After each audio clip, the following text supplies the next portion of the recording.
Chapter 1 mission success. साल 2013 Vikram Sarabhai space centre India.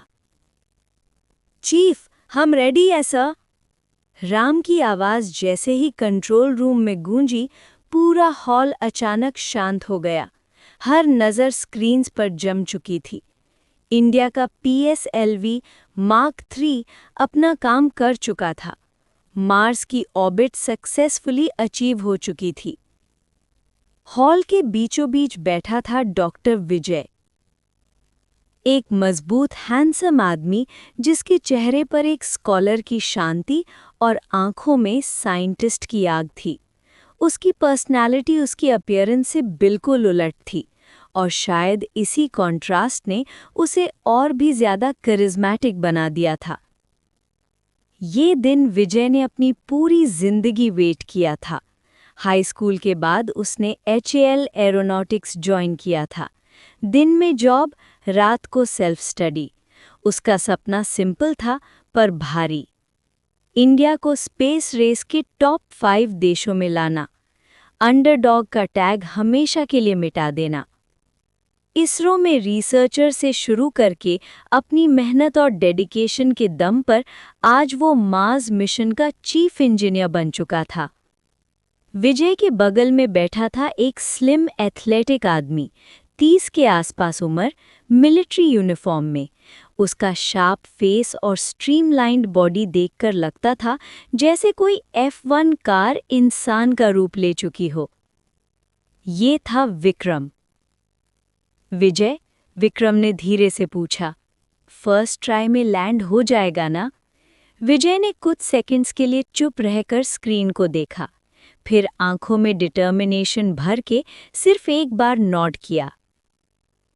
Rover pod launch करो। उसकी आवाज में जोश था, जंग लड़ने जैसा जोश। 9, 8, 7, 6, 5, 4, 3, 2, 1, 0 लॉन्च। स्क्रीन पर विजुअल्स बदलते गए। पूरे रूम में सांस भी धीरे चल रही थी। रॉकेट से रोवर पॉड डिटैच हुआ। सर, सेपरेशन सक्सेसफुल है, राम ऑलमोस्ट चीख पड़ा। विजय स्क्रीन से नजर नहीं हटा रहा था। मार्स, लाल ग्रह, उसके सपनों का अंतिम पड़ाव। लिमिटेड बजट, नासा के मुकाबले बहुत कम रिसोर्सेज, अगर फेल हुए अगली अपॉर्चुनिटी 5 साल बाद। सब कुछ इस एक मोमेंट पर टिका हुआ था। चीफ, विजय सर, राम की आवाज भर गई। रोवर पॉड सक्सेसफुली लैंड हो गया है सर। एक पल के लिए विजय को जैसे सुनाई ही नहीं दिया। फिर यस! विजय खुशी से उछल पड़ा, आंखों से आंसू बह निकले। एक छोटे बच्चे की तरह रो पड़ा, खुशी के आंसू। उसने कर दिखाया था, इंडिया को दुनिया के सामने ला खड़ा किया था। पूरा ऑफिस चीर कर उठा। 72 घंटे से लगातार काम करने के बाद जैसे सारी थकान एक साथ निकल गई हो। कंग्रेचुलेशंस विजय, विक्रम मुस्कुराया। You did it. Ladies and gentleman, Vijay ने सबको एड्रेस किया, आज हमने हिस्ट्री बना दी है। पहली ही कोशिश में मार्स पर रोवर लैंड करना, ये हम सब की जीत है। तालियों और चीयर से हॉल गूंज उठा। सबकी आंखों में आंसू थे, गर्व और ग्रैटिट्यूड के। विजय ने सबको नमस्ते करते हुए थैंक्स कहा।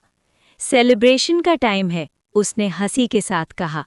ड्रिंक्स मेरी तरफ से। ओह! सब हंस पड़े, खुशी से पागल। तभी Lahore, Pakistan, prime minister secretariat. Minister Imran Khan अपने ऑफिस में बैठा था। जैसे ही उसने रिपोर्ट पढ़ी, उसका चेहरा गुस्से से लाल हो गया। जहीर को अभी बुलाओ। कुछ ही देर में Zaheer, director general of ISI, कमरे में एंटर हुआ। उसके चेहरे पर टेंशन साफ दिखती थी। इमरान खान ने डॉक्यूमेंट उसके हाथ में थमा दिया। जैसे जैसे ज़हीर पढ़ता गया उसके इमोशंस बदलते गए। पहले गुस्सा, फिर एक अनजानी सी एडमिरेशन। अब क्या करे ज़हीर? इमरान खान ने गुर्राते हुए पूछा। ज़हीर तुरंत प्रोफेशनल बन गया। योर एक्सेलेंसी, मेरा सजेशन है एजेंट K052 एक्टिवेट करें, PSLV मार्क 3 का डेटा हासिल करें और विजय को साइलेंस करें। क्या? इमरान खान गुस्से से खड़ा हो गया। पागल हो गए हो? चाइना भी इंडिया को इतनी आसानी से प्रोवोक नहीं करेगा। इंडिया टॉप 10 मिलिट्री पावर्स में है। ज़हीर शांत रहा। सर, अगर डेटा मिल गया तो हम बिना स्पेस स्टेशन के भी ICBMs डेवलप कर सकते हैं और विजय की डेथ से इंडिया का प्रोग्रेस डीले हो जाएगा। इमरान खान में कुछ सेकंड सोचा, फिर सर हिला दिया। नहीं, बहुत रिस्क है और एजेंट K052 हमने इंडिया की आर्मी के अंदर घुसा रखा है। उसे खोना मतलब सालों का नुकसान। ज़हीर ने तुरंत नया पत्ता फेंका। सर, अमेरिका, CIA, उन्हें भी ये डेटा चाहिए होगा। जॉइंट ऑपरेशन से सक्सेस चांसेस बढ़ जाएंगे। इमरान खान की आंखें चमक उठी। CIA को कांटेक्ट करो ASAP। ज़हीर सल्यूट करके निकल गया। इमरान खान ने पीछे से उसकी सिलहट देखी, चेहरे पर एक ईवल स्मर्क। उसी रात पार्टी के बाद विजय पूरी तरह ड्रंक था। गाड़ी विक्रम चला रहा था। विजय को पता भी नहीं चला कब विक्रम का फोन वाइब्रेट हुआ। मैसेज सिर्फ एक था, इंस्ट्रक्शंस फ्रॉम हिज मदरलैंड। क्या डेटा वाकई इतना इम्पोर्टेंट है? विक्रम ने मन ही मन सोचा। उसने साइड ग्लांस दिया। विजय सीट पर सो रहा था। विक्रम की आंखों में गिल्ट था, पर उससे ज्यादा डिटर्मिनेशन। तुम बस ज्यादा ही अच्छे थे, उसने धीरे से कहा। उसकी नज़र विजय के ब्रीफकेस पर पड़ी। एक पल की हिचकिचाहट, फिर फैसला। उसने अपने ब्रेसलेट से एक छोटा सा पॉइजन ट्यूब विजय के मुंह में डाल दिया। विजय होश में आया। विक्रम? उसका जिस्म अचानक साथ छोड़ गया। उसकी आंखों के सामने सिर्फ एक चेहरा था, कोल्ड, इमोशनलेस। मरते वक्त उसे सिर्फ अपने माँ बाप याद आए, जिन्हें उसने 4 साल से नहीं देखा था। और फिर सब कुछ अंधेरा। TV9 breaking news. इसरो के चीफ साइंटिस्ट का कत्ल, अंडरकवर स्पाई गिरफ्तार, डेटा चोरी। पूरा देश गुस्से से उबल रहा था। End of chapter 1। Chapter 2 rebirth. साला 1650, हम्पी, विजयनगर एम्पायर, महानवमी डिब्बा। महाराज, महाराज कृपया जाग जाइए। विजय ने धीरे से आंखें खोली। सर भारी लग रहा था, दिमाग जैसे धुंध में डूबा हुआ हो। उसे लग रहा था कि वो किसी हॉस्पिटल बेड पर होगा, पॉइजन के बाद शायद ICU में। लेकिन जो उसने देखा वो बिल्कुल अलग था। सोने और रेशम से सजा हुआ एक भव्य कक्ष, दीवारों पर इंट्रिकेट कार्विंग्स, चमकते हुए पिलर्स और हवा में इत्र की हल्की सी खुशबू। बिल्कुल किसी हिस्टोरिकल TV सीरियल या पुराने सोप ऑपरा जैसा। महाराज, आज आपका राज्याभिषेक है, कृपया जल्दी तैयार हो जाइए, सभी अतिथि आपका इंतजार कर रहे हैं। ये आवाज प्राचीन कन्नड़ में थी। विजय ने नजर उठाई। उसके सामने एक औरत खड़ी थी, गहरे काले बाल, शांत और गरिमा से भरा चेहरा और एक सुंदर साड़ी जो उसके चलने के साथ लहरा रही थी। उसकी आंखों में अपनापन था। विजय जैसे ही पूछने वाला था कि वो कौन है, पैंग! अचानक उसके दिमाग में तेज दर्द उठा। यादें, अनजान यादें तूफान की तरह उसके मन में घुस आईं। राजमहल, युद्ध, सभा, पिता का चेहरा, प्रजा की आवाजें। विजय ने इंस्टिंक्टिवली अपना सर पकड़ लिया। महाराज, आप ठीक तो है ना? औरत की आंखों में चिंता थी। विजय ने गहरी सांस ली। मैं ठीक हूं आंटी मीना, उसने नेचुरली कह दिया, जैसे नाम हमेशा से जानता हो। चिंता मत कीजिए, मैं अभी आता हूं, मेहमानों को सूचित कर दीजिए। आंटी मीना, जो बचपन से उसकी देखभाल करती आई थी, उसके शब्द सुनकर थोड़ी शांत हुई और जल्दी से कमरे से बाहर निकल गई। दरवाज़ा बंद होते ही विजय बेड पर बैठ गया। ये क्या हो रहा है? उसने खुद से पूछा। उसका नाम अब विजय देवराया था। वो समझ चुका था, उसका पुनर्जन्म हो चुका था। वो अब विजयनगर एम्पायर का महाराजा था, लेकिन हिस्ट्री थोड़ी सी बदली हुई थी। इस दुनिया में उसके पिता श्रीरंगा राया का कत्ल नहीं हुआ था। असली इतिहास में श्रीरंगा सेकंड को अपने ही लोगों ने मार दिया था, राजनीति, गद्दारी और शक्ति के लिए। लेकिन इस टाइमलाइन में उसके पिता की मृत्यु बीमारी से हुई थी। उसकी मां जन्म के समय ही चल बसी थी और अब पूरी विरासत, पूरा साम्राज्य उसके कंधों पर था।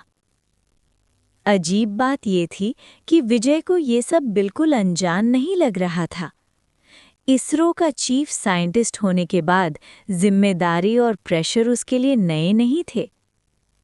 उसने अपने पिता के शासन को याद किया, आयरन फिस्ट रूल, याचमा नायडू और रेचेरला वेलम्मा डायनेस्टी का सफाया, तमिलनाडु और आंध्रा के विद्रोह को कुचलने का निर्दयी फैसला, शक्ति और धन दोनों पर पूरा कंट्रोल। राज्य स्थिर था, पर डर के साथ। विजय उठकर खिड़की के पास गया। बाहर देखा तो विजयनगर एम्पायर अपनी भव्यता में खड़ा था। कर्नाटक, तमिलनाडु, आंध्र प्रदेश और केरल तक फैला हुआ लगभग 6 लाख स्क्वायर किलोमीटर का साम्राज्य। मंदिर, महल, बाजार, द्रविडियन आर्किटेक्चर की शान हर जगह दिखती थी।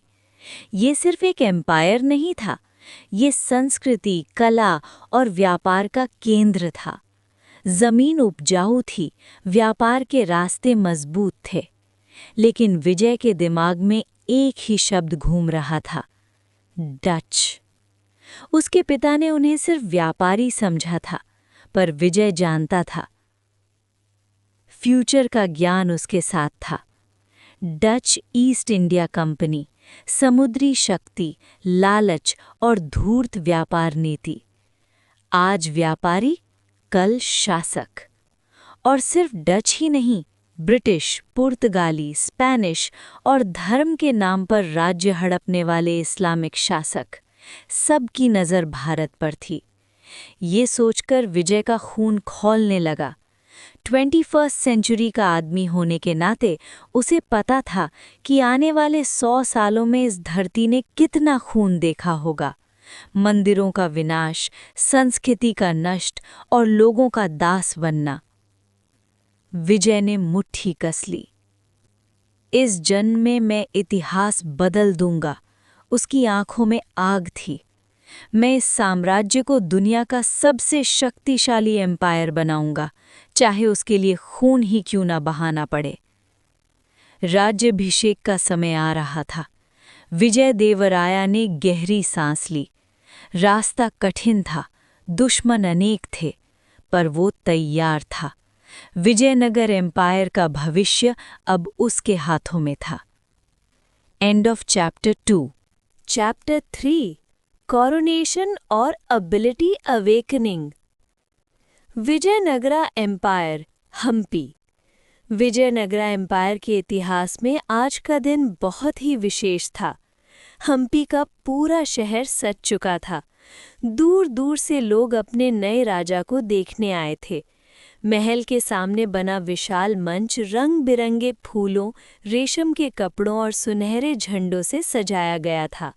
ढोल, नगाड़े और शंखनाद से पूरा आकाश गूंज रहा था। आज विजयदेवराया का राज्याभिषेक था। यज्ञ और अनुष्ठान का नेतृत्व कर रहे थे प्रसिद्ध पुजारी राघवेंद्र भट्ट, जिन्होंने पूरी विधि को बड़े ही शांत और पवित्र तरीके से संभाला। उनकी आवाज़ गंभीर और प्रभावशाली थी। मंच के एक तरफ विजय के नानाजी सुनील शेट्टी और मामा रवि शेट्टी बैठे थे। दोनों के चेहरों पर गर्व और प्रेम साफ झलक रहा था। वो चाहते थे कि विजय जाने वो अकेला नहीं है। साम्राज्य के दो महान सेनापति, रामैया सेनापति और नरसिम्हा नायक भी उपस्थित थे। दोनों वीर योद्धा, जिन्होंने अपनी खून पसीने से एम्पायर की रक्षा की थी। सिर्फ विजयनगरा के लोग ही नहीं आए थे। मराठा कन्फेडरेशन के प्रतिनिधि, मुगल एम्पायर के दूत और यहाँ तक कि नेदरलैंड्स के व्यापारी भी नए राजा को बधाई देने पहुँचे थे। राघवेंद्र भट्ट ने विजय की तरफ देखा और उच्च स्वर में कहा, आज से आप इस साम्राज्य के शासक हैं। देवता आपको बुद्धि, दया और न्याय प्रदान करें ताकि आप अपनी प्रजा को सही मार्ग पर ले जा सकें।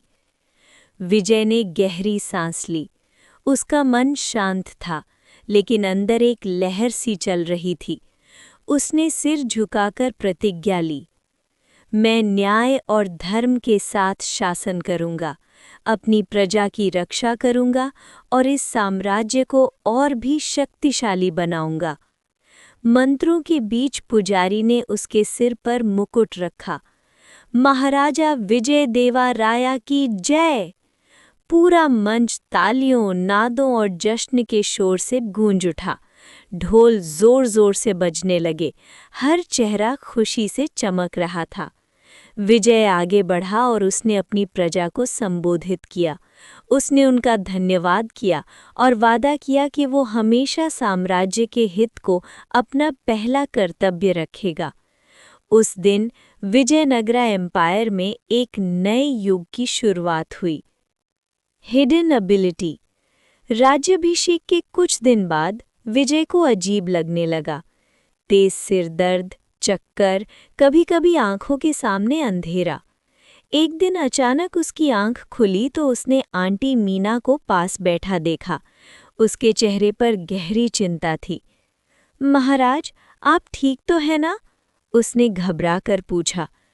विजय ने हल्की मुस्कान लाने की कोशिश की। मैं ठीक हूँ आंटी, शायद राज्याभिषेक का स्ट्रेस है। आंटी मीना ने उसका चेहरा प्यार से पूछा। कृपया आराम कीजिए, मैं तुरंत वैद्य को बुलाती हूँ। वो बाहर चली गई। विजय छत की तरफ देखते हुए सोच में डूब गया। ये सिर दर्द का असली कारण उसे पता था। उसकी एबिलिटी अवेकन हो चुकी थी, उसका गोल्डन फिंगर।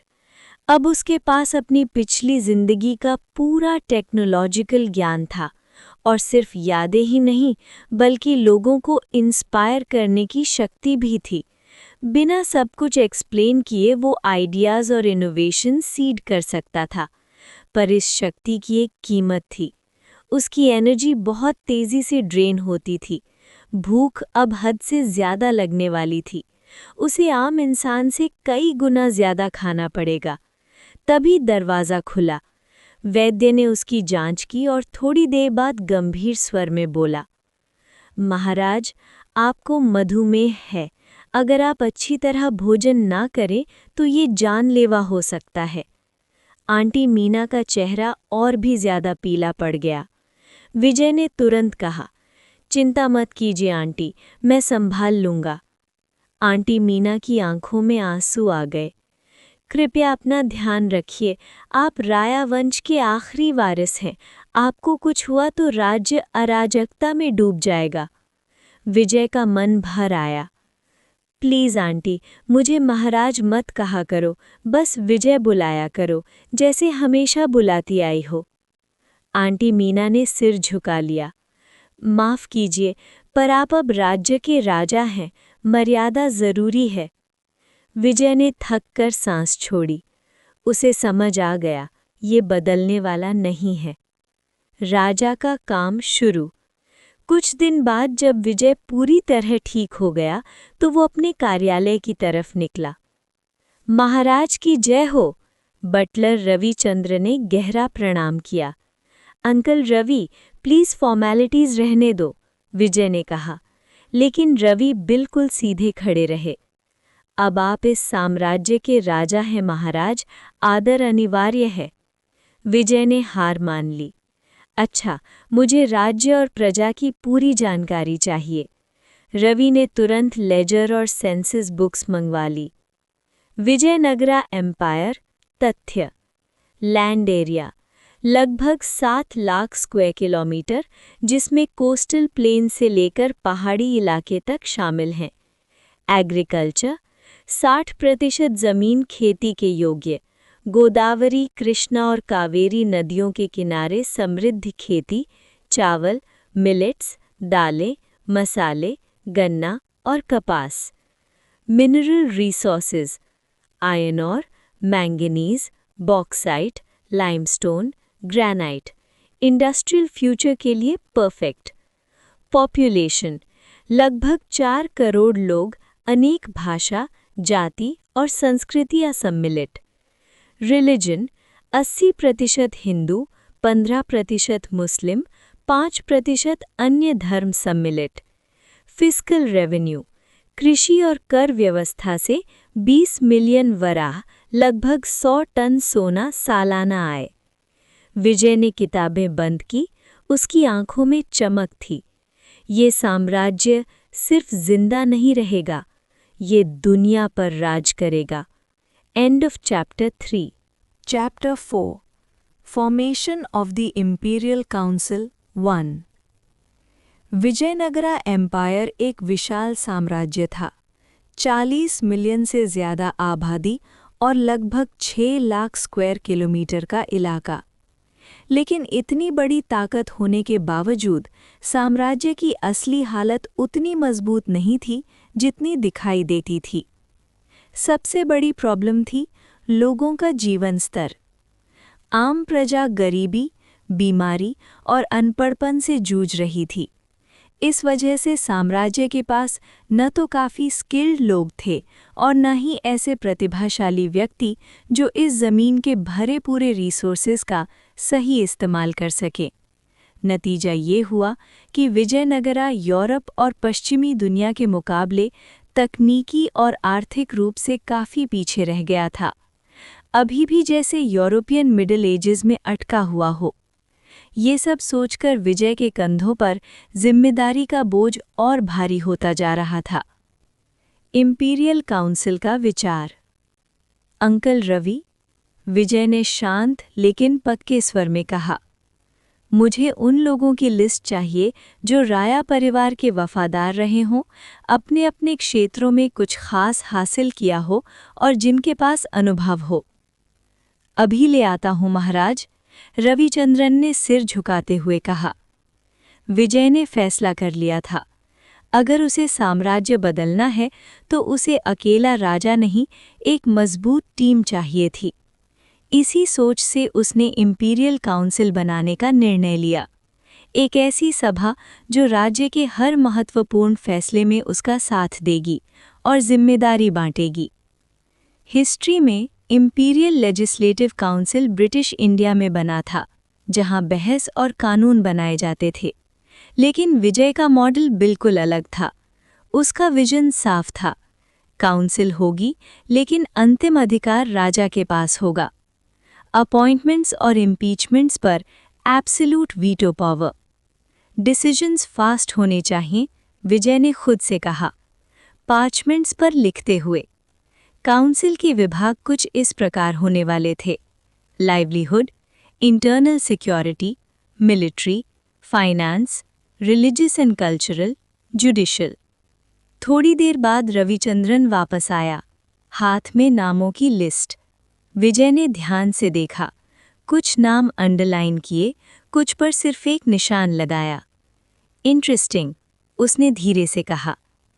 अंकल रवि, विजय ने आदेश दिया, इन लोगों को इंटरव्यू के लिए बुलाओ, मैं खुद उनकी क्षमता देखना चाहता हूँ। रविचंद्रन थोड़ा चौंक गया।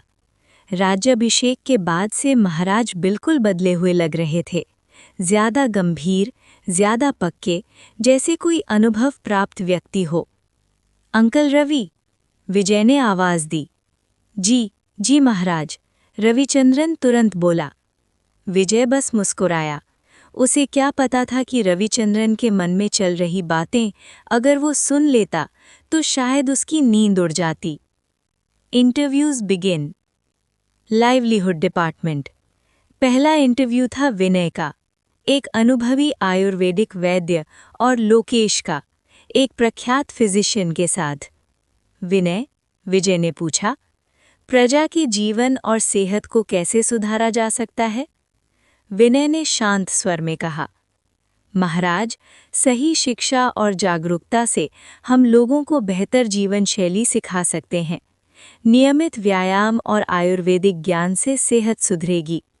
विजय ने सिर हिलाया, बात सही थी। फिर उसने लोकेश की तरफ देखा। और तुम लोकेश? लोकेश ने बिना हिचकिचाए जवाब दिया, सफाई महाराज। गंदी नालियों, गंदगी और गंदे पानी से बीमारी फैलती है। अगर हम सैनिटेशन, वेस्ट मैनेजमेंट और शुद्ध जल पर ध्यान दें तो आधी समस्या खुद खत्म हो जाएगी। विजय के चेहरे पर हल्की मुस्कान आ गई। ये व्यक्ति सिर्फ इलाज नहीं, प्रिवेंशन की बात कर रहा था। अंत में विजय ने लोकेश को काउंसिल के लिए चुना, जबकि विनय को फ्यूचर प्लान्स के लिए याद रख लिया। Internal security department. अगला कैंडिडेट था अर्जुन, एक युद्ध घायल सैनिक। तुम्हारा अनुभव क्या कहता है अर्जुन? विजय ने पूछा। अर्जुन ने गहरी सांस ली। महाराज, मैंने कई मिशंस में देश और प्रजा की रक्षा की है। एक बार नागरिकों को बचाते हुए मैं घायल हो गया था। उस दिन समझा प्रजा की सुरक्षा सबसे ऊपर है। इंटरनल सिक्योरिटी कैसे संभालोगे? विजय ने सीधा सवाल किया। अर्जुन का जवाब और भी बेहतर था। बॉर्डर्स मजबूत करना, सोल्जर्स को सख्त ट्रेनिंग देना और सबसे जरूरी प्रजा का भरोसा जीतना। जैकपॉट। विजय के मन में सिर्फ एक ही शब्द गूंज रहा था। अर्जुन, विजय ने कहा, तुम इस साम्राज्य की इंटरनल सिक्योरिटी संभालोगे। Business department. आखिरी इंटरव्यू था राजेश का, जो कभी एक आम व्यापारी था लेकिन मेहनत से बैंगलोर का सिटी लॉर्ड बना। जब विजय ने उसका रेज्यूमे देखा तो सच में इम्प्रेस हो गया। राजेश, विजय ने पूछा, साम्राज्य की अर्थव्यवस्था कैसे सुधारें? राजेश थोड़ा घबरा गया, फिर बोला, महाराज, अगर हम राज्यों के बीच के टैरिफ्स हटा दें तो फ्री ट्रेड बढ़ेगा। ये सुनकर विजय चौंक गया। ये बात सीधे सीधे नोबल्स के हितों के खिलाफ थी। राजेश ने तुरंत कहा, मैं जानता हूं ये कठिन होगा, लेकिन अगर व्यापार बढ़ेगा तो सबको फायदा होगा, नोबल्स को भी। विजय मुस्कुराया। बोलते रहो, उसने कहा। राजेश ने सिर झुका दिया। अगर मौका मिले तो मैं पूरी जान लगा दूंगा। तुम्हें मौका मिलेगा, विजय ने कहा। नया युग, नई शुरुआत। इंटरव्यूज खत्म हुए। काउंसिल के पहले 3 स्तंभ तैयार थे। विजय खिड़की के पास खड़ा बाहर हम्पी को देख रहा था। रास्ता मुश्किल था। दुश्मन बाहर भी थे, अंदर भी। लेकिन अब वो अकेला नहीं था। इंपीरियल काउंसिल का पहला कदम उठ चुका था और विजयनगरा एम्पायर अब बदलने वाला था। End of chapter 4। Chapter 5 formation of the imperial council 2। 7 council members में से अभी तक 3 का सिलेक्शन हो चुका था। बचे हुए 4 पोजीशंस विजय अपने खुद के लोगों से भरना चाहता था, क्योंकि ये डिपार्टमेंट्स इतने इम्पॉर्टेंट थे कि उन्हें बाहर वालों के हाथ देना रिस्क भरा हो सकता था। मिलिट्री डिपार्टमेंट के लिए विजय के दिमाग में एक क्लियर क्राइटेरिया था। कैंडिडेट को मिलिट्री और पॉलिटिक्स दोनों की समझ होनी चाहिए। उसके पास डायरेक्ट पावर ना हो, लेकिन आर्मी के अंदर उसका इन्फ्लुएंस बहुत ज़्यादा हो। विजय थोड़ी देर तक सोचता रहा, फिर अचानक उसके चेहरे पर एक हल्की मुस्कान आई। आह, समझ गया, उसने खुद से कहा। इस रोल के लिए परफेक्ट आदमी है लोकानंदा सेनापति। लोकानंदा सेनापति एक 60 साल के रिटायर्ड मिलिट्री जनरल थे। उन्होंने विजय के पिता के साथ कई सालों तक सेवा की थी और अपनी जिंदगी में कई मुश्किल हालातों का सामना करके उन्हें पार किया था। उम्र के कारण वो अब एक्टिव सर्विस में नहीं थे, लेकिन उनका एक्सपीरियंस, आर्मी में इज्जत और लॉयल्टी अभी भी उतनी ही मजबूत थी। विजय के लिए मिलिट्री डिपार्टमेंट के लिए उनसे बेहतर कोई और हो ही नहीं सकता था। फाइनेंस डिपार्टमेंट के लिए विजय को ज़्यादा सोचना नहीं पड़ा। उसके दिमाग में सिर्फ एक ही चेहरा आया, उसका अपना बटलर अंकल रवि। प्रैक्टिकल तौर पर देखा जाए तो फैमिली का ट्रेजरी, जो असल में किंगडम का ही ट्रेजरी था, वही संभालते आ रहे थे। फाइनेंशियल मैनेजमेंट में उनकी पकड़ और उन पर विजय का अंधा भरोसा दोनों ही उन्हें इस पोजीशन के लिए परफेक्ट बनाते थे। रिलीजन और कल्चरल डिपार्टमेंट के लिए विजय को चाहिए था एक ऐसा आदमी जो ओपन माइंडेड हो और नए आइडियाज़ को एक्सेप्ट कर सके। सोचते सोचते उसकी उंगलियां टेबल पर थप थप करने लगी और फिर एक चेहरा उसके दिमाग में उभर आया। राघवेंद्र भट्ट, शिवा मंदिर के मुख्य पुजारी, जिन्होंने पहले विजय का राज्याभिषेक किया था। राघवेंद्र भट्ट एक प्रतिष्ठित ब्राह्मण परिवार से आते थे और ब्राह्मण समाज के प्रतिनिधि माने जाते थे। बचपन में पिता के गुजर जाने के बाद उन्होंने कम उम्र में ही घर की जिम्मेदारी संभाल ली थी, जिस वजह से वो अपनी उम्र से ज़्यादा मैच्योर थे। जहाँ कई लोग सिर्फ नेपोटिज्म के दम पर आगे बढ़ते हैं, राघवेंद्र मैनर्स और एबिलिटी दोनों में अलग ही चमकते थे। विजय ने बिना ज़्यादा सोच विचार के उनका नाम रिलीजन और कल्चरल डिपार्टमेंट के लिए लिख दिया। पर जुडिशियल डिपार्टमेंट, यहीं आकर विजय का सर दर्द करने लगा। वो किसी एक नाम पर टिक ही नहीं पा रहा था। थक कर उसने अपनी कनपटी मालिश की और गहरी सांस ली। मदद के लिए उसने अपने सबसे भरोसेमंद आदमी को बुलाया। अंकल रवि, विजय ने कहा, मुझे तुमसे कुछ कहना है। तुम अपनी बटलर वाली जॉब छोड़ दो और थोड़। इससे पहले विजय अपनी बात पूरी करता, अंकल रवि जमीन पर घुटनों के बल गिर गए।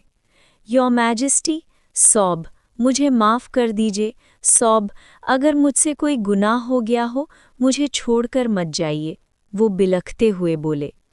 विजय का चेहरा एक पल के लिए काला पड़ गया, फिर वो शांत हो गया। अंकल रवि, उठिए, उसने नर्म आवाज़ में कहा। मैं आपको पनिश नहीं कर रहा हूँ, आप मेरी बात ध्यान से सुनिए। मैं आपको अबैंडन नहीं कर रहा, बल्कि प्रमोट कर रहा हूँ। अंकल रवि हैरानी से ऊपर देखने लगे। मैं चाहता हूँ कि आप किंगडम के हेड ऑफ फाइनेंस बने, विजय ने सीधे शब्दों में कहा। आपसे ज़्यादा भरोसेमंद मुझे कोई नहीं लगता।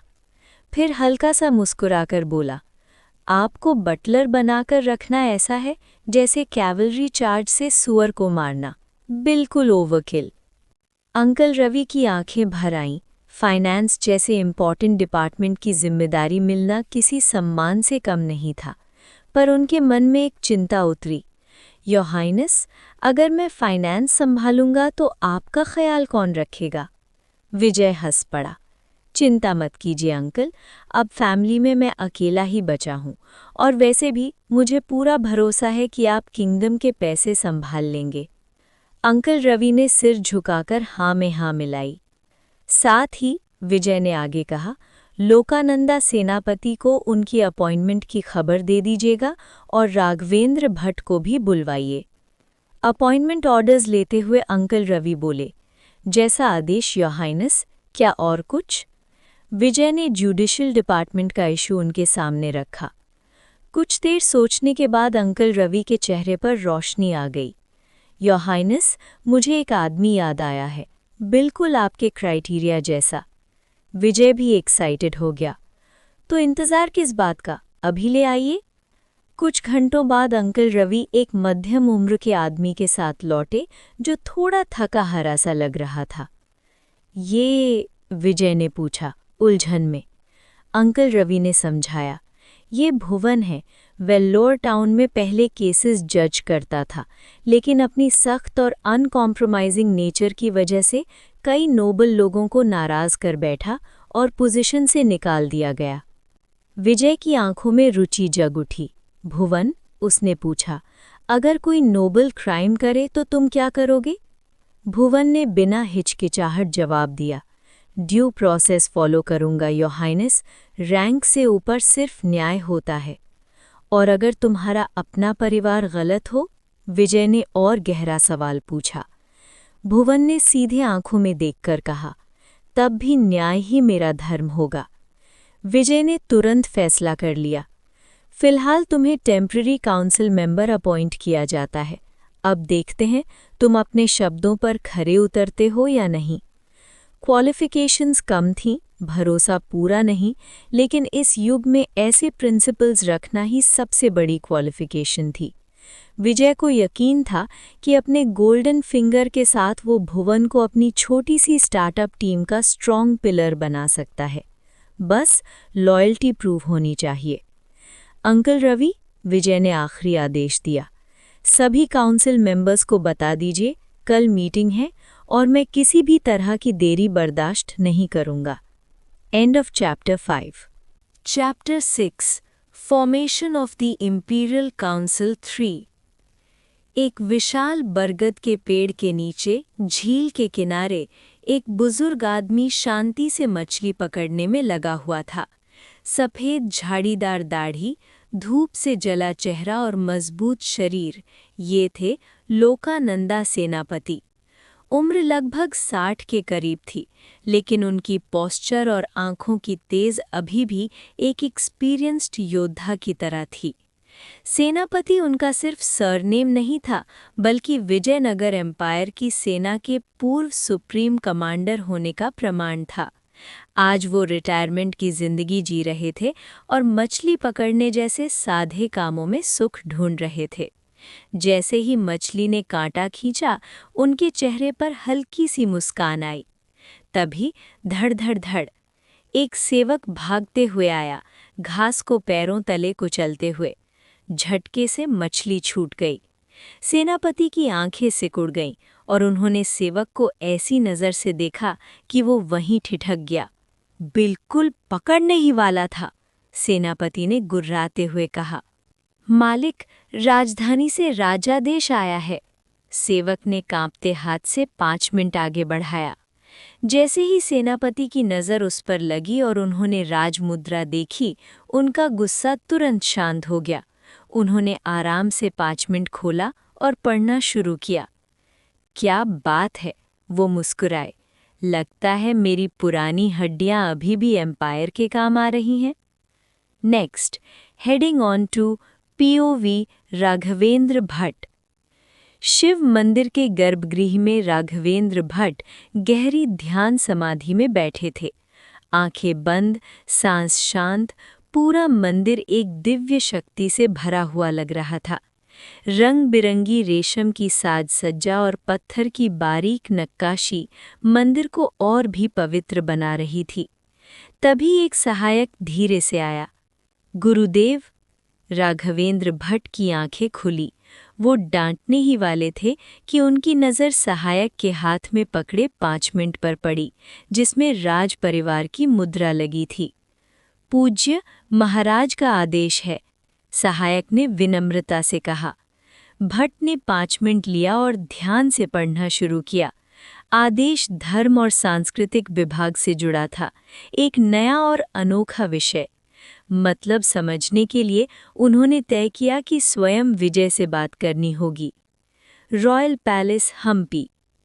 राजमहल की विशाल सभागृह में कई लोग बैठे हुए थे, कुछ शांत और गंभीर, कुछ पूरी तरह कॉन्फिडेंट, जैसे रोज ऐसे सम्मेलनों के आदी हों।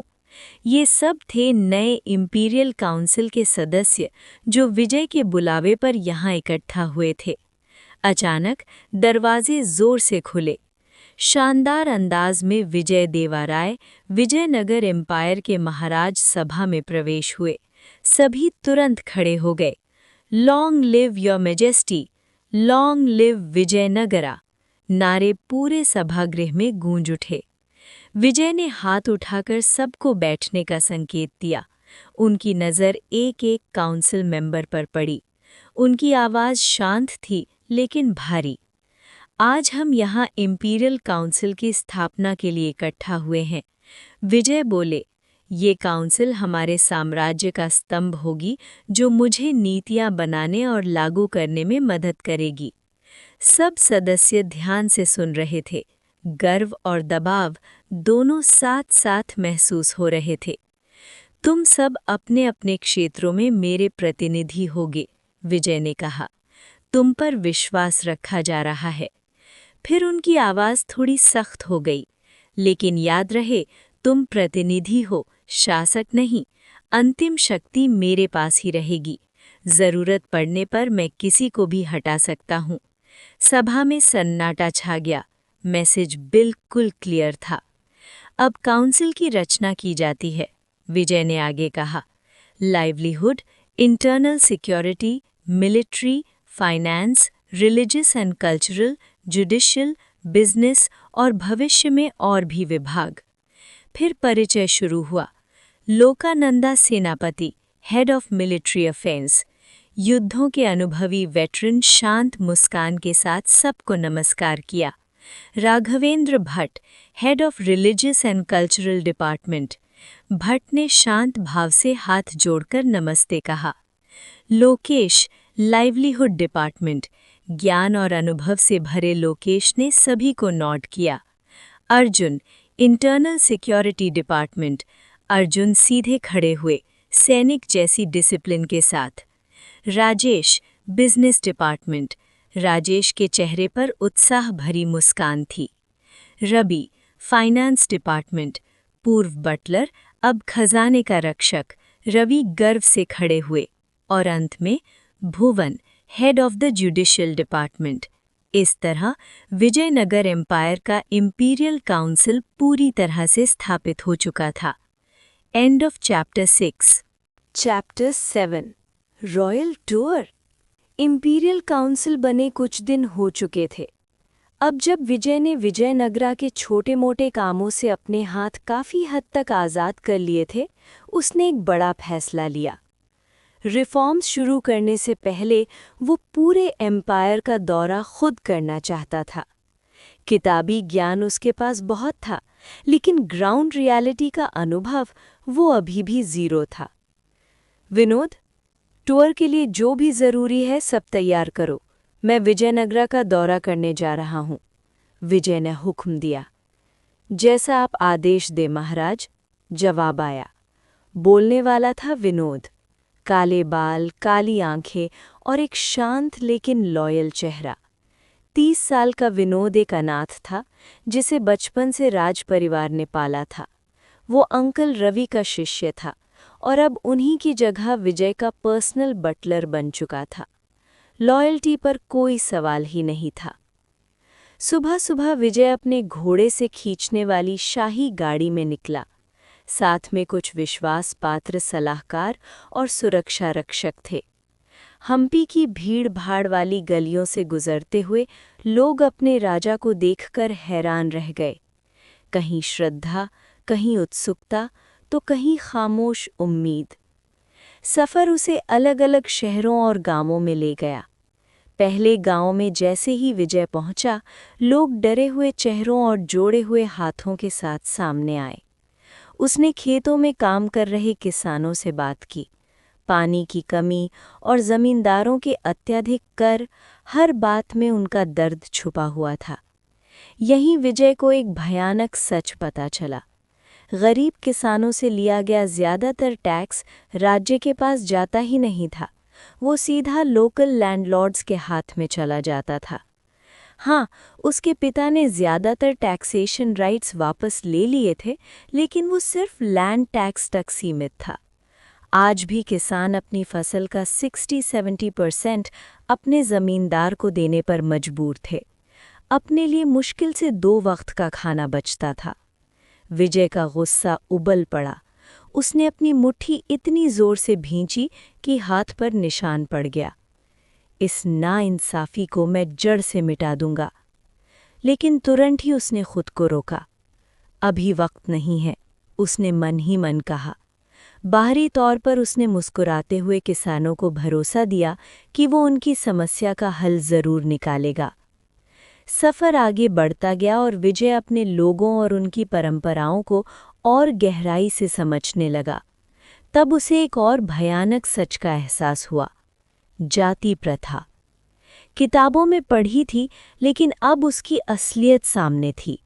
समाज को टुकड़ों में बांट देने वाली एक कठोर व्यवस्था। ब्राह्मण सबसे ऊपर, फिर क्षत्रिय, वैश्य, शूद्र और सबसे नीचे दलित, जो जाति व्यवस्था के बाहर माने जाते थे और सबसे ज्यादा अत्याचार झेलते थे। विकास के लिए कोई समान मंच नहीं था, सिर्फ जन्म ही तकदीर तय करता था। विजय के दिल में एक अजीब सी जलन उठने लगी। उसका सफ़र विशाखापट्टनम के समुद्री इलाकों तक पहुंचा। यहाँ नागप्पा कोस्टल गांव का मुखिया था। विजय अपनी पिछली जिंदगी के बारे में सोचने लगा। फ्यूचर में ये एक परफेक्ट कमर्शियल पोर्ट बन सकता है, उसने सोचा। उसने देखा मछुआरे अपनी जान जोखिम में डालकर छोटी टूटी फूटी नावों में समुद्र जा रहे थे। नागप्पा, बड़ी नाव क्यों नहीं बनाते? बड़ी बोट से फिशिंग ज्यादा सेफ और प्रॉफिटेबल होगी ना? विजय ने पूछा। नागप्पा का चेहरा पीला पड़ गया। महाराज, बड़ी नाव बन सकती हैं, लेकिन जो भी बड़ी नाव समुद्र में जाती है वापस नहीं आती।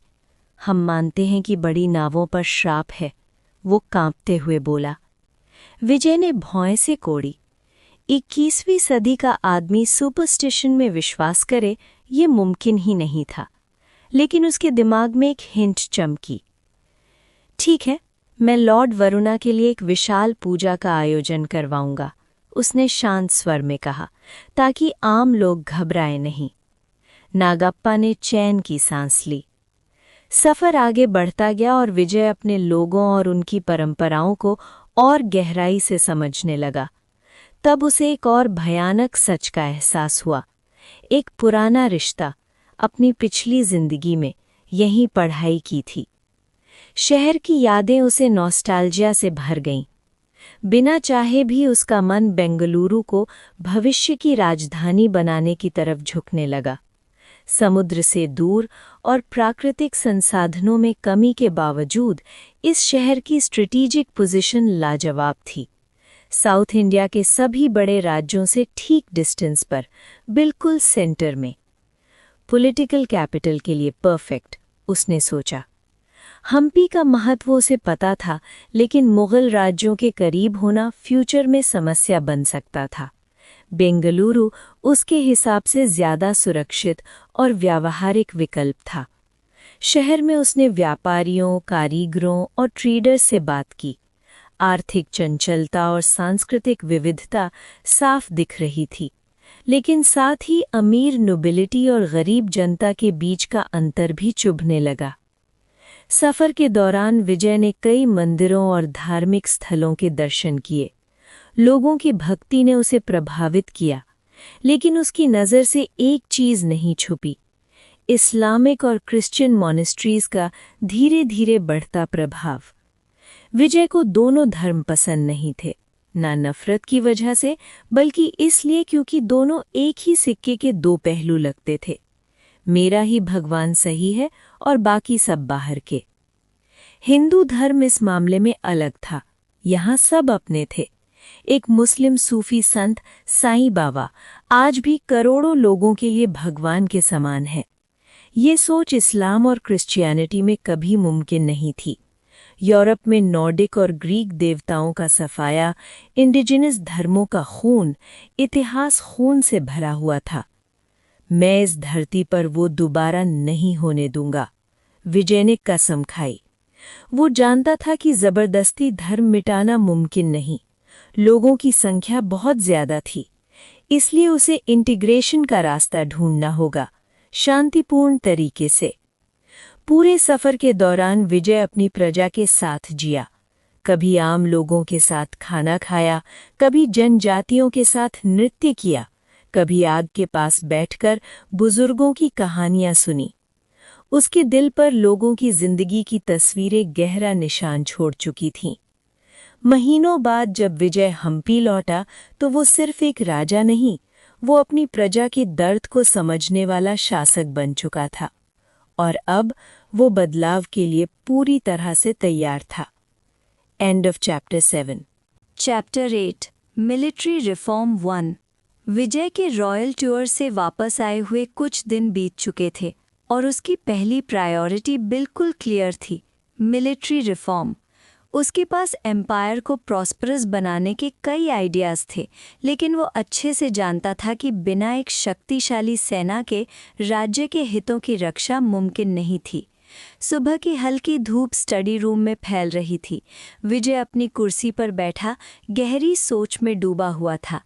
विनोद, लोकानंदा सेनापति को बुलाओ, मुझे उनसे बात करनी है, विजय ने कहा। जी महाराज, विनोद ने सर झुकाकर जवाब दिया और तुरंत निकल गया। कुछ ही देर में लोकानंदा सेनापति आ गए, सादे कपड़ों में, लेकिन उनकी पर्सनैलिटी में अब भी एक अलग ही गरिमा थी। उन्होंने आदर से झुककर कहा, लॉन्ग लिव योर हाइनेस। सेनापति, मैं बिना किसी घुमाव के सीधी बात करूंगा, विजय ने कहा। मुझे मिलिट्री रिफॉर्म चाहिए। सेनापति हैरान नहीं हुए, वो जानते थे कि उनके राजा के सपने बहुत बड़े हैं। हमें बताओ, हमारी सेना की वर्तमान ताकत क्या है? विजय ने पूछा। महाराज, हमारी सेना में लगभग 1 लाख सैनिक हैं, जो 2 डिविजन्स में बटे हुए हैं, 2 जनरल्स के अंडर, सेनापति ने जवाब दिया। और नोबल हाउसहोल्ड्स और लैंडलॉर्ड्स कितने हैं जो आर्मी में हैं? विजय ने अगला सवाल दाग दिया। ये सवाल सेनापति के लिए अनएक्सपेक्टेड था, लेकिन वो तुरंत संभल गए। लगभग 10,500 नोबल हाउसहोल्ड्स महाराज। विजय की भौहें सिकुड़ गईं। इतने कम? नोबल्स का आर्मी में इन्फ्लुएंस काफ़ी ज़्यादा नहीं होता? सेनापति ने समझाया। आपके पिता के शासनकाल में एक बड़ा क्लीनअप हुआ था महाराज। उन्होंने आर्मी में एंट्री और प्रमोशन के लिए क्वालिफिकेशन बढ़ा दी। इस वजह से कई आलसी और नक्कारा नोबल्स को आर्मी से निकाल दिया गया। विजय थोड़ा और गहराई में गया। मुझे इसका पता क्यों नहीं चला? क्या किसी ने विरोध नहीं किया? सेनापति मुस्कुराए। विरोध नहीं हुआ महाराज। पिछले राजा ने उन नोबल्स को कुछ अनाज करके अधिकार दे दिए थे, और सच कहूं तो ज्यादातर नोबल्स अपनी जान से डरते थे, इसलिए बिला हंगामे के सब मान गए। अब सिर्फ काबिल लोग ही आर्मी में बचे हैं। ये सुनकर विजय के मन में अपने पिता के लिए गहरा सम्मान जाग उठा।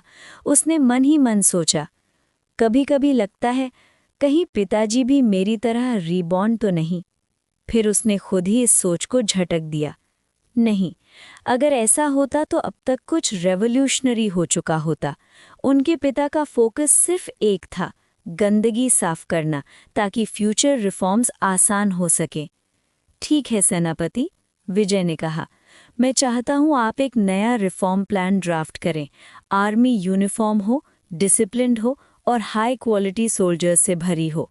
फिर उसकी आवाज़ और भी तेज़ और भारी हो गई। मुझे ऐसी सेना चाहिए जिसमें हमारे 1 लाख सैनिक 5 लाख दुश्मनों का सामना कर सकें।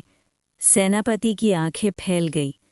मैं चाहता हूं ऐसा सिस्टम जहां हर सैनिक को जनरल बनने का मौका मिले। मुझे ऐसी आर्मी चाहिए जो ज़रूरत पड़े तो आग के बीच में से भी मार्च करे। विजय की आंखें जुनून से जल रही थीं। सेनापति का सीना जोर से धड़क उठा। आदेश दीजिए महाराज, मैं अपनी जान लगा दूंगा, उन्होंने जोश में कहा। विजय ने उनकी पीठ थपथपाई। मुझे आप पर भरोसा है बुद्धे योद्धा, अपना बेस्ट दो। और अगले ही पल धम, विजय जमीन पर गिर गया। महाराज, महाराज! सेनापति घबरा गए और तुरंत उन्हें संभाला। विजय ने हाथ हिलाकर मुस्कुराते हुए कहा, चिंता मत कीजिए, बस थोड़ा ज्यादा थक गया हूं। सेनापति ने चैन की सांस ली। उनके चेहरे पर एक अजीब सी चमक थी, एक्साइटमेंट की। वो जानते थे उनके राजा ने उन्हें एक ऐसा सपना दिया है जो इतिहास बदल सकता है। Chapter 8 and. Chapter 9 military reform 2। Your majesty, आपने जो चीज़ इन्वेंट की है ना, वो कमाल की है। काम आधा हो जाता है। एक दासी ने आंखों में चमक और चेहरे पर पूरी भक्ति के साथ कहा, उस चीज का नाम मॉप होता है और इतना भी बड़ा मैटर नहीं है। विजय ने थोड़ा शर्माते हुए जवाब दिया। सच तो ये था कि मॉप का इन्वेंटर वो था ही नहीं, इसलिए तारीफ सुनकर उसे हल्का सा ऑकवर्ड फील हो रहा था। विजय अपने रोज के कामों में लगा हुआ था, तभी उसकी नज़र पनी एक दासी पर जो कपड़े और पानी से पैलेस का फ्लोर साफ कर रही थी। उसने एक पल सोचा और तुरंत एक आइडिया आया। उसने तुरंत एक कारपेंटर को बुलाया और बोला, एक लंबी स्टिक बनाओ और उसके एक साइड पर कपड़ा लगाओ, डिटैचेबल होना चाहिए। और इस तरह इस दुनिया का पहला मॉप बना। ये विजय के आने के बाद इस दुनिया में पहला छोटा सा बदलाव था। बैंग! काउंसिल रूम का दरवाज़ा ऐसे खुला जैसे बिजली गिर पड़ी हो। विजय बुरी तरह चौंक गया। कौन इतनी हिम्मत करके अंदर घुस रहा है? पर अगले ही पल उसने चैन की सांस ली। सामने खड़ा था लोकानंद सेनापति, लेकिन आज कुछ अलग ही लग रहा था। वो अनयूजुअली एनर्जेटिक था। ये बुढ़ा आज क्या कांड करके आया है? विजय ने मन ही मन सोचा। योर हाइनेस, मैंने कर दिया, लोकानंद हांफते हुए बोला, जैसे पूरा मैराथन दौड़कर आया हो। उसकी सांस फूली हुई थी, लेकिन आंखों में गजब की चमक थी। आराम से बोलो सेनापति, पहले सांस लो, फिर धीरे धीरे बताओ, विजय ने कहा, उसकी बातों का मतलब समझने की कोशिश करते हुए। लोकानंद ने खुद को संभाला और बोला, योर हाइनेस, मैंने मिलिट्री रिफॉर्म का पूरा प्लान तैयार कर लिया है। उसकी आवाज़ अब भी जोश से भरी हुई थी, बिल्कुल भी 70 साल के आदमी जैसी नहीं लग रही थी। इतनी जल्दी? विजय थोड़ा हैरान हुआ, लेकिन दिल में सोचा, एज एक्सपेक्टेड, लोकानंद हमेशा एक्सपेक्टेशन से आगे निकलता है। लोकानंद आगे बोला, सच कहूँ तो योर हाइनेस, मैं घर जाकर आपसे रिक्वायरमेंट्स कम करवाने का सोच रहा था, लेकिन फिर एक चमत्कार हो गया। ओ, कैसा चमत्कार? भगवान शिव, योर हाइनेस, भगवान शिव मेरे सपने में आए। लोकानंद की आवाज़ में श्रद्धा और हैरानी दोनों थी। उन्होंने मुझे एक अजीत सेना दिखाई। ये सुनते ही विजय की आंखें चमक उठीं।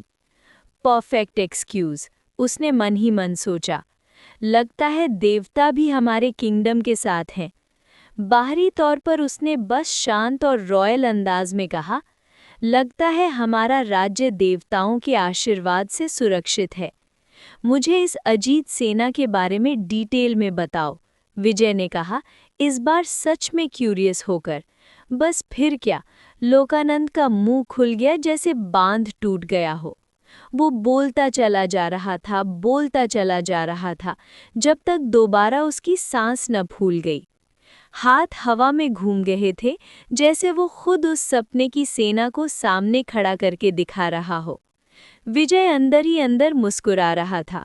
बुढ़ा पूरी तरह ऑन फायर है आज, पर उसके चेहरे पर एक भी एक्सप्रेशन नहीं आने दिया। जो चीज़ विजय को हैरान कर रही थी, वो ये थी कि ये प्लान बिल्कुल उस प्रशियन स्टाइल आर्मी जैसा नहीं था जो उसने लोकानंद के दिमाग में डाला था।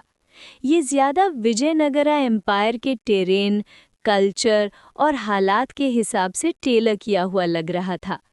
फिर भी ये ब्रिलियंट था। ओल्ड जिंजर पर अभी भी तीखा है, विजय ने मन ही मन कहा। वो पूरी तरह सैटिस्फाइड था और लोकानंद पर उसका भरोसा और गहरा हो गया। उसी दिन विजयनगरा एम्पायर में एक राज्यादेश जारी हुआ, एक ऐसा आदेश जिसने पूरे देश के हर डिपार्टमेंट में भूकंप ला दिया। विजयनगरा साम्राज्य का सैनिक सुधार आदेश। मैं, विजयनगरा साम्राज्य का राजा विजय, अपने राज अधिकार का प्रयोग करते हुए सेना के एक पूर्ण और व्यापक सुधार की घोषणा करता हूँ। इसका उद्देश्य है हमारे राज्य की रक्षा, स्थिरता और भविष्य की समृद्धि। 1. उत्तर और दक्षिण सेना को मिलाकर एक यूनाइटेड विजयनगरा इंपीरियल आर्मी बनाई जाएगी। 2. सेना के लिए एक जनरल स्टाफ का गठन किया जाएगा जो सीधे सिंहासन को रिपोर्ट करेगा। 3. युद्ध के दौरान सप्लाई और राशन के लिए एक अलग लॉजिस्टिक्स और सप्लाई डिपार्टमेंट बनाया जाएगा। 4. युद्ध में घायल सैनिकों के इलाज के लिए एक मेडिकल डिवीजन का गठन होगा। 5. सेना के मनोबल और वफादारी के लिए एक काउंसलिंग डिवीजन बनाई जाएगी। 6. सेना के लिए कठोर मिलिट्री लॉ लागू होगा, रिवॉर्ड और पनिशमेंट दोनों क्लियर होंगे। 7. एक मेरिट सिस्टम लागू होगा जिसमें जनरल स्टाफ सैनिकों और ऑफिसर्स का इवैल्यूएशन करेगा। 8. सेना को 4 डिविजन्स में बांटा जाएगा, हर एक में 25,000 सैनिक होंगे।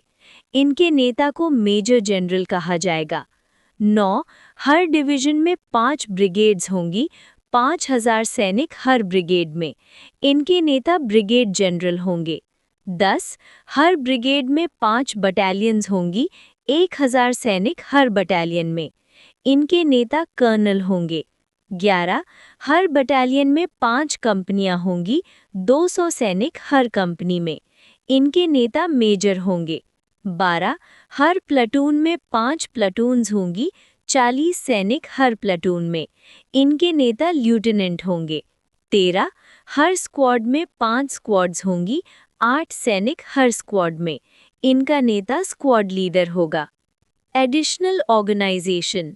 1. हर डिवीजन में 3 इन्फेंट्री ब्रिगेड्स, 15,000 सैनिक और एक कैवलरी ब्रिगेड, 5,000 घुड़सवार। 2. हर डिवीजन में 2 आर्टिलरी बटालियंस, 2,000 सैनिक। 3. हर डिवीजन में एक इंजीनियरिंग बटालियन, 1,000 सैनिक, जो ब्रिज, फोर्ट और कंस्ट्रक्शन संभालेगी। 4. बचे हुए सैनिक स्पेशलाइज्ड रोल्स में होंगे। 5. सभी यूनिट्स को सख्त ट्रेनिंग और ड्रिल से गुजरना होगा। इस आदेश के साथ मार्शल लोकानंद सेनापति को जनरल स्टाफ का मुख्य नियुक्त किया जाता है। मेजर जनरल्स रामैया सेनापति और नरसिंहा नायक को उनकी सेवा के लिए सम्मानित किया जाता है। देवताओं का आशीर्वाद हो हमारे इस नई यात्रा पर। विजयनगर का भविष्य सुरक्षित किया जाएगा। विजय देवा राय। इतिहास में ये दिन मॉडर्न आर्मी की शुरुआत के रूप में याद किया जाएगा। चैप्टर 10 मिलिट्री रिफॉर्म के साथ समस्याएं। मिलिट्री रिफॉर्म को शुरू हुए काफ़ी दिन बीत चुके थे। आम लोगों के लिए ज़िंदगी बिल्कुल वैसे ही चल रही थी, सुबह काम, शाम घर, रोटी पानी और नींद। पर सरकारी और फौजी हलकों में ऐसा लग रहा था जैसे किसी ने बॉम्ब गिरा दिया हो। हर डिपार्टमेंट में भगदड़ मची हुई थी, हर कोई अपनी कुर्सी और जिम्मेदारी बचाने में लगा हुआ था। आज विजय अनयूजुअली एक्साइटेड था। सुबह सुबह ही उसने खुद डिज़ाइन की हुई नई मिलिट्री यूनिफॉर्म पहनी। ये यूनिफॉर्म थोड़ी मॉडर्न लग रही थी, न पूरी तरह पुराने ज़माने की, न ही बिल्कुल फ्यूचर की। जब विजय शीशे में खुद को देखता है तो उसे खुद भी थोड़ा हीरोइक फील होता है। बुरा नहीं, वो मन ही मन सोचता है। वो सीधा नए ट्रेनिंग ग्राउंड्स की तरफ निकल पड़ा, आर्मी की ट्रेनिंग इंस्पेक्ट करने के लिए। क्लिंग क्लिंग क्लिंग, जैसे जैसे वो बैरक्स के पास पहुंचा, तलवारों के टकराने और लड़ने की आवाज़ें उसके कानों में पड़ने लगीं। उसका दिल और तेज़ धड़कने लगा, कदम अपने आप तेज़ हो गए। पर जैसे ही वो पूरी तरह ट्रेनिंग ग्राउंड के अंदर आया, उसका एक्साइटमेंट तुरंत ठंड पड़ गया। ये ट्रेनिंग बिल्कुल वही पुराना मिडीवल स्टाइल था। इंडिविजुअल वॉरियर्स अपनी अपनी तलवारबाजी दिखा रहे थे, पर ग्रुप कॉम्बैट, फॉर्मेशन, कोऑर्डिनेशन सब गायब। कोई डिसिप्लिन नहीं, कोई ड्रिल्स नहीं, और जो चीज़ सबसे ज़्यादा चुभ रही थी, ज़्यादातर सोल्जर्स 40-50 साल के थे। विजय का चेहरा धीरे धीरे सख्त होता चला गया। ये क्या मजाक है, उसने मन ही मन सोचा। उसे एक प्रोग्रेसिव आर्मी चाहिए थी, ऐसी आर्मी जो फ्यूचर में कोल्ड वेपन से फायर आर्म्स तक ट्रांजिशन कर सके। ये लोग तो अभी भी सिर्फ ब्रूट स्ट्रेंथ पे ही अटके हुए थे। इसी बीच पीछे से कदमों की आवाज आई। Long live your majesty. Vijay ने मुड़कर देखा। लोकानंद सेनापति, पुराना जनरल, शांत खड़ा था, पर उसकी आंखों में वही फौजी तेज थी। मैं आपको लेने आने वाला था योर मैजेस्टी, आपके लिए वेलकम बैंक्वेट भी अरेंज करवा सकता था। विजय ने हाथ हिला गया। रहने दो, पहले ये बताओ, वो रैंट शुरू ही करने वाला था कि उसकी नज़र लोकानंद के साथ खड़े 2 आदमियों पर पड़ गई। विजय रुक गया। मार्शल की इज्जत बचाना भी जरूरी था। ये विजय ने इशारा किया। ओह ये, लोकानंद थोड़ा सीधा हो गया। ये है आर्मी के नए मेजर जनरल कैंडिडेट्स। मैं इनका इवैल्यूएशन कर रहा हूँ, फिर आपको रिपोर्ट दूंगा। फिर उसने पहले आदमी की तरफ इशारा किया। ये है योगेंद्र सिंह, मुगल एम्पायर से आए हुए शरणार्थी। पहले रेजिस्टेंस आर्मी के जनरल थे, जंग हार गए पर बचकर यहाँ आ गए। आर्मी में उनका कंट्रीब्यूशन काफ़ी आउटस्टैंडिंग रहा है। विजय ने उस आदमी को देखा। लंबा, मजबूत जिस्म, सफ़ेद रंग और एक सीजन्ड वॉरियर की ग्रेविटी। फिर दूसरे की बारी आई। ये है किरण पुजारी, हैदराबाद के एक फोर्ट को सिर्फ 5,000 लोगों के साथ 10,000 मुग़ल सोल्जर्स के खिलाफ डिफेंड किया था। ये आदमी दिखता तो बिल्कुल आम था, न ज़्यादा लंबा न ज़्यादा भारी, पर उसकी आंखों में जिंदगी के सारे दुख सुख झलक रहे थे, जैसे उसने दुनिया के सारे रंग देख लिए हों। थंप! मार्शल के बोलते ही दोनों सीधे खड़े हो गए और सलूट मारा। Major general candidate Yogendra Singh, reporting for duty sir. Major general candidate Kiran Pujari, reporting for duty sir. Salute थोड़ा ऑकवर्ड था, रिफॉर्म्स को आए हुए सिर्फ कुछ दिन ही हुए थे, पर फिर भी काफ़ी अच्छा था। विजय आगे बढ़ा, दोनों के कंधों पर हाथ रखा, बिल्कुल किसी बड़े भाई या चाचा की तरह। एट ईज, विजय बोला मुस्कुराते हुए। अच्छा काम करो। 20 साल का लड़का 40 साल के मर्दों की पीठ थपथपा रहा था। सीन थोड़ा फनी था, पर कोई हंसा नहीं। सर, यस सर, दोनों ने एक साथ चिल्लाया। विजय ने सर हिलाया और लोकानंद की तरफ देखा। ओल्ड मैन, चाय पियोगे मेरे साथ? दोनों जनरल सलूट मारकर निकल गए। बैरक्स के अंदर विजय ने खुद चाय डाली और सीधा मुद्दे पर आ गया। मार्शल, ये ट्रेनिंग क्या चल रही है? ड्रिल्स कहाँ हैं? क्यू ट्रेनिंग कहाँ है? ऐसे मुझे इनविंसिबल आर्मी कैसे मिलेगी? ड्रिल्स, क्यू ट्रेनिंग? लोकानंद कंफ्यूज हो गया। फिर वो साय भरता है। योर मैजेस्टी, सच कहूँ तो हमें पता ही नहीं है कि रिफॉर्म बिल जैसी आर्मी को ट्रेन कैसे करें। कोई एक्सपीरियंस नहीं है। अभी ट्रायल एंड एरर चल रहा है, टाइम लगेगा। उसकी आवाज़ में थकान थी। विजय ने जोर से अपना सर थपथपाया। इडियट, वो खुद को गाली देता है। गन दे दी, पर बुलेट्स देना भूल गया। वो बहुत आगे सोच गया था, ट्रेनिंग का ज्ञान ट्रांसफ़र करना भूल ही गया। शांत हो जा, खुद से कहता है, 1 स्टेप एट अ टाइम। फिर उसने दूसरा सवाल उठाया, और ये इतने सारे बुढ़े सोल्जर्स? मुझे प्रोग्रेसिव आर्मी चाहिए, पत्थर जैसी रिजिड नहीं। लोकानंद तुरंत भड़क गया। ये गलत बात है योर मैजेस्टी। ये लोग बैटल टेस्टेड है, ब्रेव है, आर्मी की बैकबोन है। इन्हें रिटायर करना मतलब हमें अंदर से तोड़ देना, और उनकी प्लेसमेंट, नए रिक्रूट्स की ट्रेनिंग में पैसा और समय दोनों लगता है। विजय चुप हो गया। वो एकदम भूल ही गया था, वेटरन्स का रिहैबिलिटेशन, कॉस्ट, लॉजिस्टिक्स, सब कुछ। सर दर्द करने लगा। और तब उसकी आंखों में चमक आ गई। ये हो सकता है। मार्शल, ट्रेनिंग प्लान तैयार करो। कुछ दिन में इंपीरियल काउंसिल बुलाऊंगा, वहीं इसका सल्यूशन निकालते हैं। उसने लोकानंद की पीठ थपथपाई और ट्रेनिंग का सारा ज्ञान फिर से ट्रांसफ़र कर दिया। इस बार सर हल्का सा घूमा, पर पहले जैसा दर्द नहीं हुआ। विजय ने चाय में एक्स्ट्रा चीनी डाली और पी ली। एफिशिएंसी बढ़ रही है, वो धीरे से बोला। जी? लोकानंद कंफ्यूज हो गया। नथिंग, विजय संभल गया। तुम जाओ, प्लान तैयार रखो, तुम्हारी सफलता के लिए पैलेस में यज्ञ करवाऊंगा। लोकानंद की आंखें चमक उठी, शायद एक और सपने की उम्मीद में। वो सैल्यूट मारकर निकल गया। विजय दरवाजे की तरफ देखता रहा, भविष्य के ख्यालों में खोया हुआ। फिर उसे कुछ याद आया। विनोद? Yes your majesty. इस वीकेंड इंपीरियल काउंसिल शेड्यूल करो। विनोद झुककर सलाम करता है और निकल जाता है। विजय गहरी सांस लेता है। अब असली खेल शुरू होगा। And of chapter 10।